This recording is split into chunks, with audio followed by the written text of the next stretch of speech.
see how much money I have left. $1, 2, 22, 30, 40, 50. Oh, I have enough money to last me for a month. I'm going to show you some of the things that I got. I went shopping today, and I got some really good things today.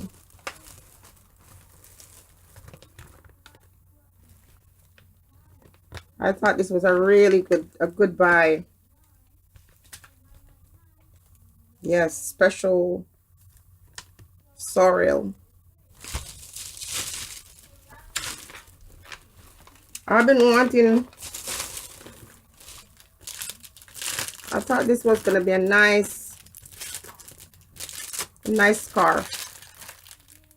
So pretty. And I found this. It's so delicious. I'm gonna have this later.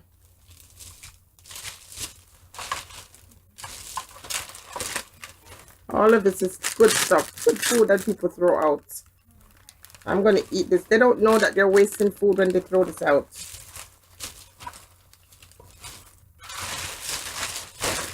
Lots of good things. Yeah. Beautiful, beautiful scarf.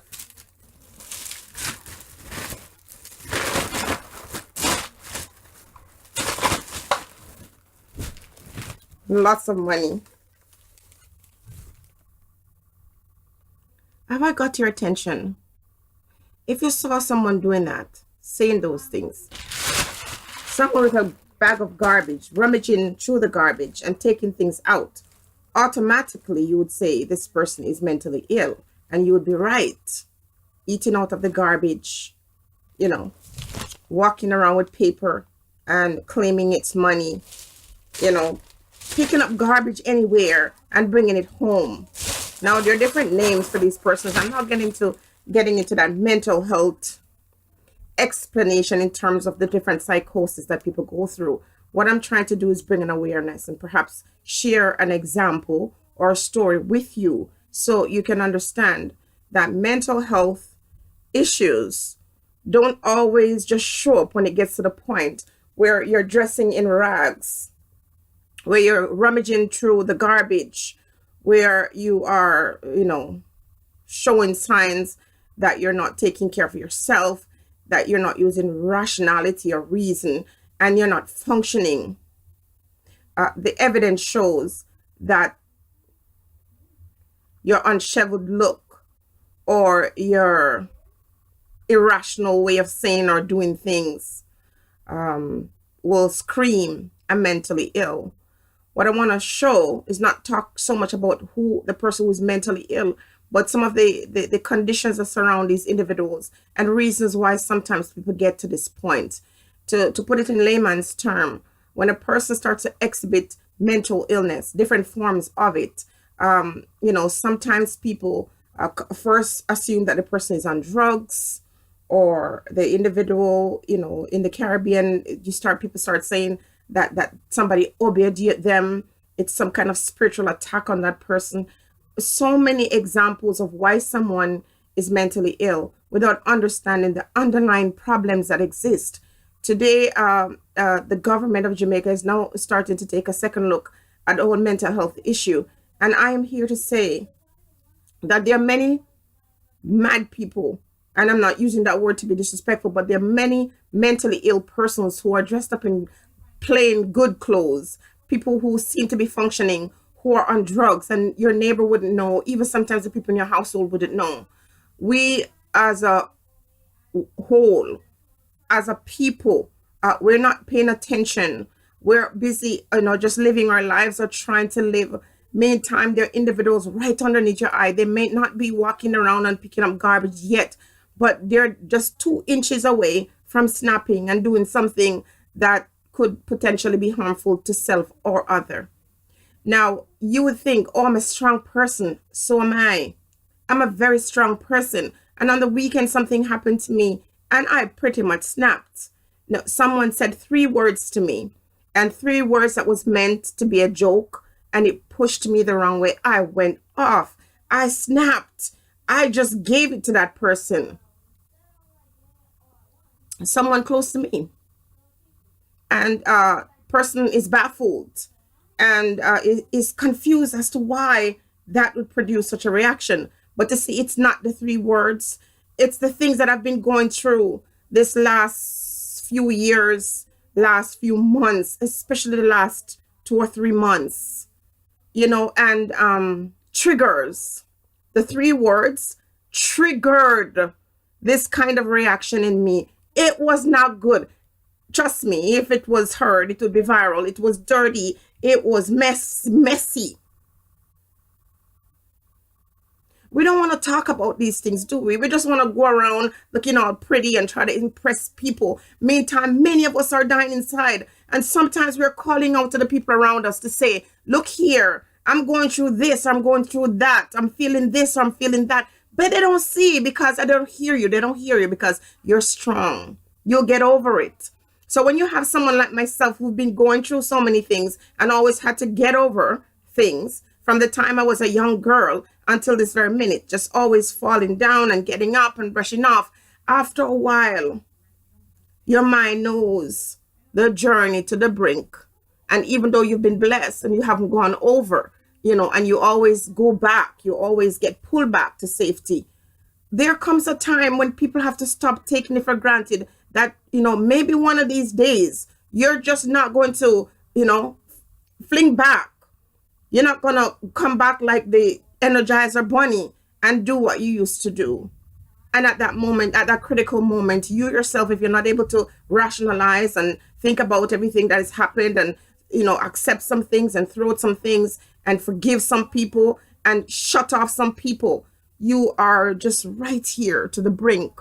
We continue to do things to each other in our daily lives, whether it be in our friendships, in our relationships with people, in the world, and continuous assault and attack upon people after a while break their spirit. So let's look at the Jamaica situation. A lot of people there are doing some very terrible things, and we always look at the physical and we're not looking at the spiritual, and we're looking at all these other things, and we're not looking at the economic hardship is one of those terrible things that can break a person's spirit. When you're always struggling, when you're always trying to make ends meet, people say, oh, this happened to me. You are not the other person. I'm so sick and tired of hearing people saying, oh, well, this is what I do. Who cares about what you do? You're not the other person. Please be understanding that we all have different minds. We think differently. We respond to different things in different ways. And I could preach to you all this time to say, be strong and to do this and that. Until you find yourself in that situation, you don't know what you will do. It's so easy to tell somebody, do this, do that, behave this way, say this, sit this way, stand up. We're like, as if people are robots. They're not. And so what I want to say in this video is that one of the things you have to do is to start learning how to love you. My old saying always comes back, how to love you. But in the process of loving you, you have to preserve you. So you have your kids and you love your kids and you sacrifice everything for your kids, and your kids grow up and sometimes they're very ungrateful. And you take it personal because you think you're investing in your kids and you're thinking they're going to be there for you, to love you and be there and be respectful to you. They have their own lives to live. So when you're raising your kids and you're doing for your children, you want to do the best for them, but not at your own expense. You have your man and you want to love him and be there for him and support him, but don't do it at your own expense. You have, people at your workplace and you're always trying to be the best worker, employee. You want to show up and do a good day's work. But how thankful will this employer be with you when you say, you know what, I'm not feeling well today? Or you're not able to perform the way you did last year because some things are happening in your life. You lost a loved one. People are having marital problems. People are having health issues. How understanding are these employers are going to be?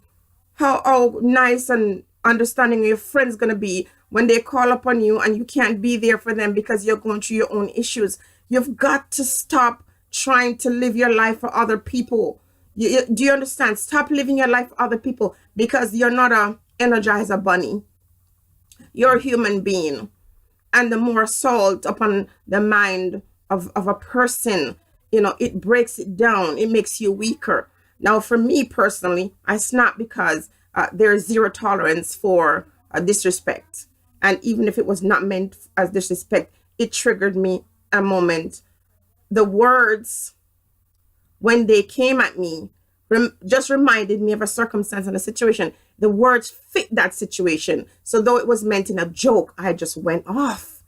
And it made me realize how hurt I was about that situation that happened to me in the last few months.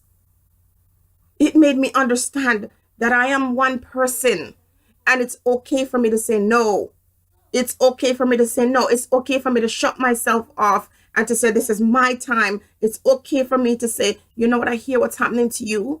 And I'm sorry that you're going through that, but not let that become my problem, because I've done that all my years. And now I feel completely resentful because, when I say, no, I can't do it anymore, or when I just say, okay, here's what I have to give, and there's nothing else to give. I saw how I was treated.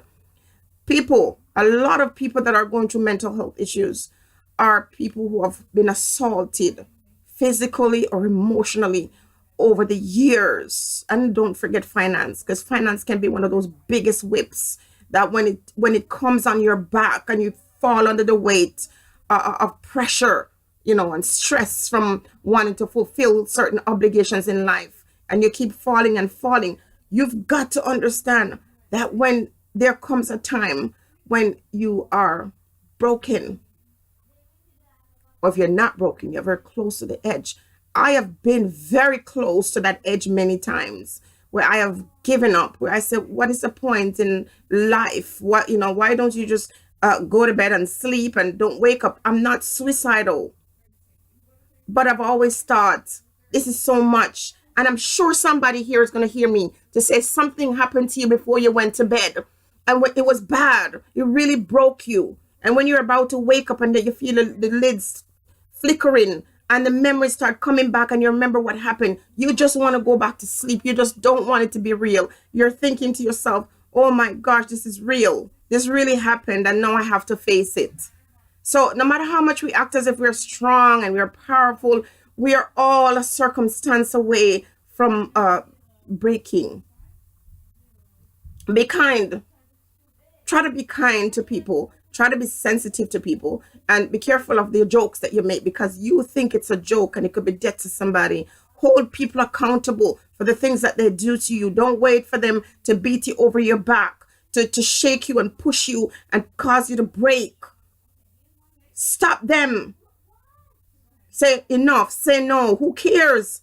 However you choose to do it, that's your business. If you have to yell or scream, or you have to withdraw your services, or whatever it is you have to do, you have to love you, because at the end of the day, I don't care who you are and how famous you are and how much you think you're loved. Everybody can do without you. Everybody can live without you. You want to know? Watch your kids grow up that you think that they couldn't live without you. You're like, I'm one of those mom, that Superman who micromanages everything, always worried about things with my kids, always say, okay, always taking on their issues, always worried about this one's, what they're going to do next, and anticipating. And when they find themselves in trouble, come to me and I will fix it. But I'm not doing that anymore.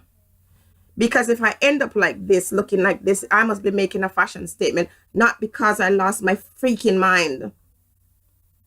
So though, I didn't really have anyone trying to judge me or punishing me for behaving badly, I myself had to recognize it. It was not pretty. It wasn't, but it forced me to confront individuals and said, this happened to me and it was wrong. Individuals expected too much of me and continue to expect too much of me. And now I'm saying, stop it now. This is my time to do what I want to do. That is my time. It is my time. I'm not living my life for you or you or you or you or you anymore. I'm going to do what is best for me, because 50 years is a lot of service to give to the world. And nothing is wrong if I give the next 50 to me, the one who have been able to do these things for everybody else. Mental illness is a serious thing, and it doesn't just start overnight. It's just situations and circumstances and different stressors chipping at the mind, chipping at the brain, chipping until finally, that foundation of the mind crumbles.